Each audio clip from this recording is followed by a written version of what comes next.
Bonjour et bienvenue sur la chaîne du Centre Tao. Je suis Isabelle Zobzak, coach et thérapeute en médecine traditionnelle chinoise et vous êtes embarqués avec moi pour apprendre les secrets de la santé et de la longévité et également pour comprendre comment fonctionne votre corps. Il est impossible d'avoir une vie épanouie et heureuse si on ne connaît pas son corps, parce que si on ne le connaît pas, on le subit. On devient victime, on ne peut plus être connecté à lui. Comprendre son corps, c'est le début de l'amour de son corps. On va pouvoir mettre en place tout ce qu'il faut pour qu'il soit bien, pour qu'on puisse être bien dans notre peau. Alors là, je défends ce chapitre qui est plutôt théorique, puisque c'est le chapitre sur les fondements de la médecine chinoise, mais c'est essentiel à comprendre. C'est ce qui va vous donner la liberté de rester en bonne santé. Donc, je suis très émue quand j'essaie de vraiment faire passer des messages comme ça, tellement je sais qu'ils sont essentiels à une bonne santé. Alors, aujourd'hui, le sujet, c'est le sang et les liquides organiques. Alors, abordé comme ça, évidemment, ça n'a pas l'air fun, mais vous allez voir que finalement, c'est super intéressant. Alors, je passe très rapidement sur le fait que le sang et les liquides servent à nourrir le corps et à le thermoréguler.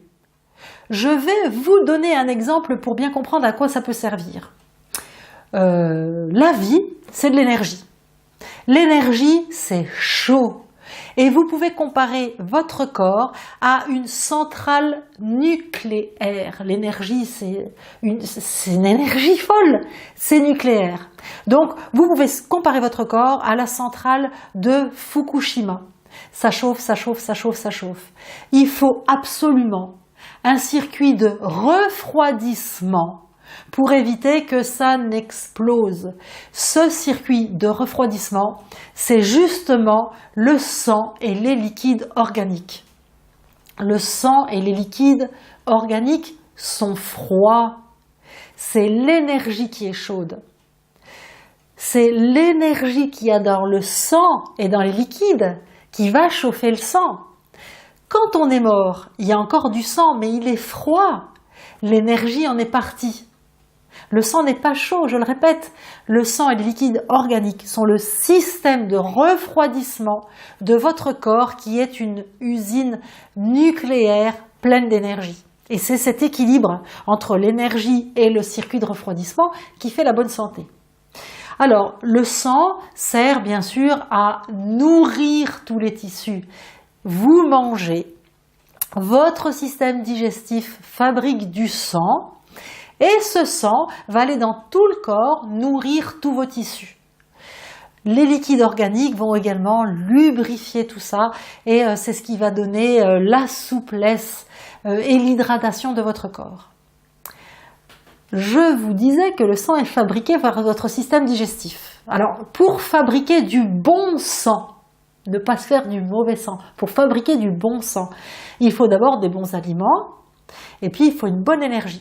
L'énergie va mouliner vos aliments, extraire les nutriments des aliments et fabriquer du sang. Et puis l'énergie va également éliminer les déchets, si tant est que vous avez une bonne énergie et que votre énergie fait bien le job. Alors, comment notre corps peut-il fabriquer du sang en qualité ou en quantité insuffisante ou alors manquer de liquide organique pour hydrater la machine? Alors pour le sang, c'est très facile, c'est à la portée de tout le monde. Il suffit de mal manger. Il suffit, alors soit de mal manger, soit des aliments qui n'ont pas des qualités vitales et nutritives suffisantes, ou alors de manger dans de mauvaises conditions, trop vite, en regardant ses mails, en marchant dans la rue. Donc la digestion, le corps ne veut pas faire le job. C'est important de se connecter à son corps pour lui donner cette possibilité de faire ce qu'il a à faire. Le corps n'est pas un âne qu'on bat pour qu'il obéisse à notre tête. Le corps, on doit lui laisser la possibilité de bien faire son job. Donc en lui donnant des bons aliments et en lui permettant une digestion sereine. Ce point étant vu, comment on peut reconnaître qu'on commence à avoir un sang en qualité ou en quantité insuffisante et qu'il est temps de réparer le problème? Alors, je vais vous comparer en fait le corps à une bouteille d'eau remplie presque à ras-bord, mais avec un petit vide comme ça. Alors, vous prenez la bouteille, vous la renversez sur le côté, et quand vous la redressez d'un seul coup, hop, il y a un vide d'eau qui se fait en haut. Une personne qui a du sang en insuffisance, on va pouvoir la comparer à cette bouteille. Elle est allongée, et puis quand elle se redresse comme ça se vide en haut de la tête, et ça fait une espèce de petit vertige, hein, les vertiges orthostatiques, quand on change de position.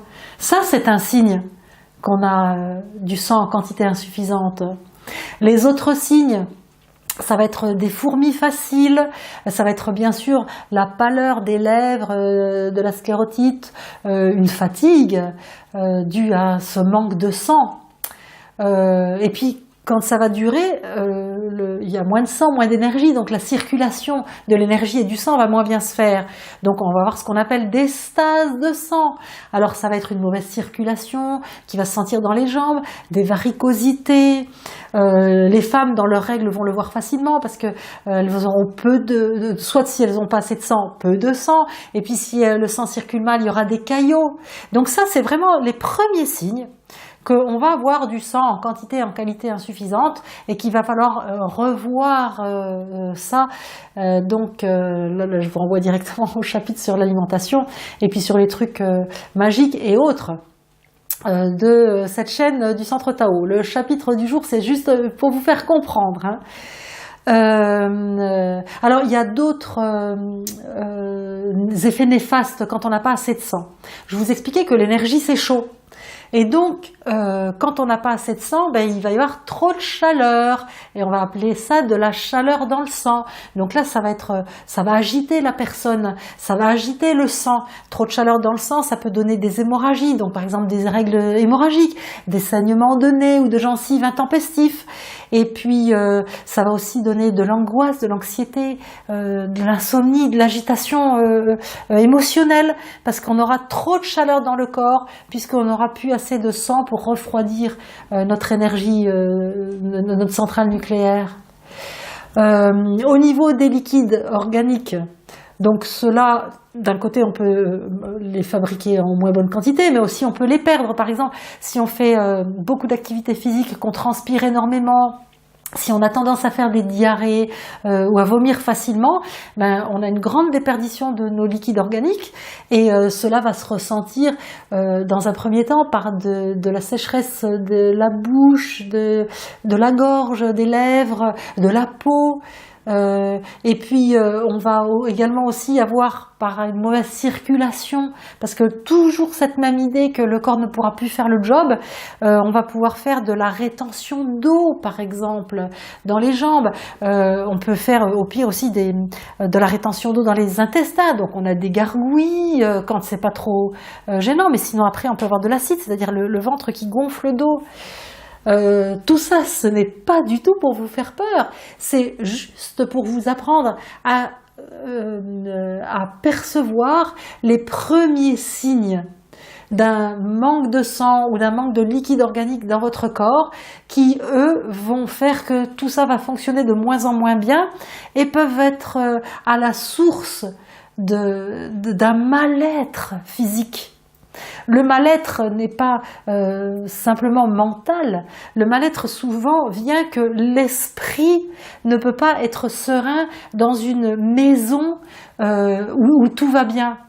Si vous voulez avoir un esprit calme, posé, invitez-le dans un corps sain où tout se passe bien au niveau de ce que vous mangez, de comment vous digérez et de tout ce que vous pouvez apporter à votre corps pour qu'il puisse vivre peinard au quotidien. C'est tout simple ça. Alors, pour aujourd'hui, j'en ai fini, mais si vous voulez en savoir un petit peu plus sur ces signes avant-coureurs à reconnaître chez vous, chez vos enfants, chez vos proches, pour pouvoir régler la machine, le véhicule, vous pouvez télécharger le document que je vous ai préparé avec toute une liste comme ça de petits signes. Bien sûr, j'espère que vous êtes abonnés, hein. Sinon faites-le. Partagez la chaîne, likez-la. Vous pouvez toujours avoir des compléments d'information sur mon site www.centre-tao.com. Et si vous ne trouvez pas toutes les réponses à vos questions dans ce que je vous propose, n'hésitez pas. Posez vos questions en dessous. Allez, bye, à très vite.